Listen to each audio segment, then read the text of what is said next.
I'm James Horncastle. I've been given the small task of tracking Brazil in Qatar. I can barely wait.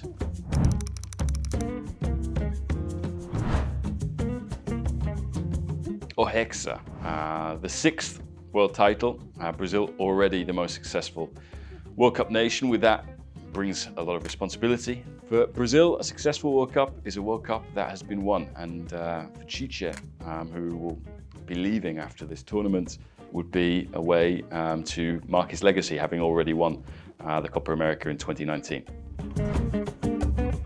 Probably in 1970, you think of that World Cup final against Italy at the Azteca, and the last goal, which went through 7 different Brazil players, Carlos Alberto finishing it off. It kind of created this legend of it's just like watching Brazil, which fans say kind of particularly in the UK and all over the world. And I think that's what people expect of Brazil, and it kind of really came from that moment in 1970.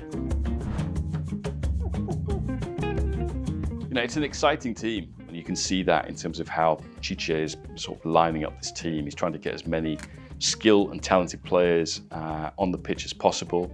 You can see that in the forward line that he has, because really it becomes a 5. It could be anyone from Vinicius Jr. on the left, then Neymar to Richarlison, to Paquetá, to Raphinha, all coming up against you. It should be a Brazil that entertains and makes every Brazil game must-watch viewing.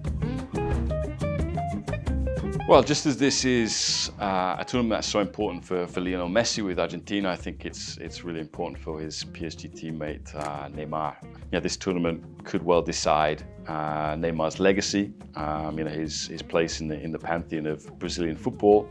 Whether he is to be considered alongside the likes of Pelé, Ronaldo, as well as one of the all-time greats. With Neymar creeping into his 30s, this tournament is absolutely huge for him. This is a difficult one. I could have gone for Gabriel Martinelli, having a fantastic start to the season for Arsenal. I could have and maybe should have gone for Neymar, who's posting some great numbers so far this season in terms of goals and assists, but I'm going to go for Vinicius Jr. based on his performances across the past 18 months really for Real Madrid. Made an integral contribution to Real Madrid's Champions League win, of course, scoring the winner against Liverpool in the summer. And he's picked up where he's left off last season, really. He scored 17 goals, got 10 assists last season, and he's sort of on a per 90 basis, posting similar sort of numbers this season as well. I think, as we all know, one of his main attributes is his ability to take on his man, to dribble. And at the time of recording, his average of 7 dribbles attempted per 90 is the top of any winger or attacking midfielder in La Liga this season. So we know the sort of attributes that he has. He's added more output in terms of goal contribution to his game. So of course, I think from a data perspective, it's got to be Vinicius Jr. Brazil haven't played a team from Europe since March 2019, and that was the Czech Republic. As much as so many of these Brazilian players play in Europe and are used to coming up against European opponents, they haven't really faced a top European nation since Belgium put them out of the 2018 World Cup. So it'll be interesting to see how Brazil do against teams from Europe, and that'll kind of kick off straight away with their opening game against Serbia. I think at the fullback position, as well, they've gone through a lot of left backs.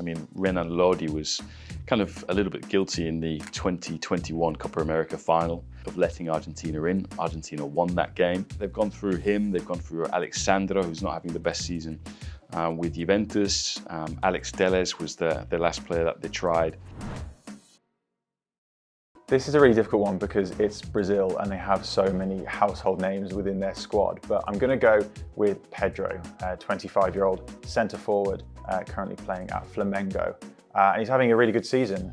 Sort of gone from a bit of a forgotten man within the squad to an absolutely integral player to their attack. He's already posted double figures in terms of league contribution and double figures in the Copa Libertadores to help Flamengo get to the final. So in really good momentum, sort of peaking at the right time. And he's not your sort of typical Brazilian player. He's not the most skillful, he's not the fastest, but I think he offers something to the Brazil squad that other players don't. He can really hold up the play well, he can bring others into play. He's a bit of a penalty box poacher, and in terms of getting into the squad, you think about someone like Richarlison, still hopefully going to make the squad, but coming back from injury. The attributes that Pedro can offer might be something a little bit different. So he might not be the one to necessarily start, but in terms of what he can offer, really integral for the Brazil squad. Well, which of these Brazilian players hasn't already broken through? I think, that's the big question, because so many of them are familiar to the Premier League, familiar to European champions Real Madrid. I think Paquetá has been a really important player for Brazil over the last few years. Either playing just off the strike or playing wide on the right, or even playing in midfield. I think he is someone who is really useful. When it comes to breaking down those low blocks, those deep defences. Having the guile to run in behind, but also the ability to play a final ball as well. So I think Paquetá offers that little bit more going forward than Fred, for example, who has been playing alongside Casemiro. So I think in some respects it could be a big tournament for him. Hello, I'm James Richardson. This upcoming World Cup, what are the Athletic going to be doing about it? Well, for starters, I'll be hosting a nightly Totally Football show with the likes of Raphinha, Horncastle, James Horncastle and all the rest of the Totally crew. Then every morning from Qatar, wham! The Athletic Football Podcast will be at you with David Ornstein, Matt Slater, Adam Crafton and many more. There'll also be World Cup content from Adam Hurrey's Football Clichés podcast, Michael Cox's insightful Athletic Football Tactics podcast and Joe Devine's Tifo podcast with all the stories that matter from Qatar. There you go, The Athletic, your essential audio companion for the upcoming World Cup.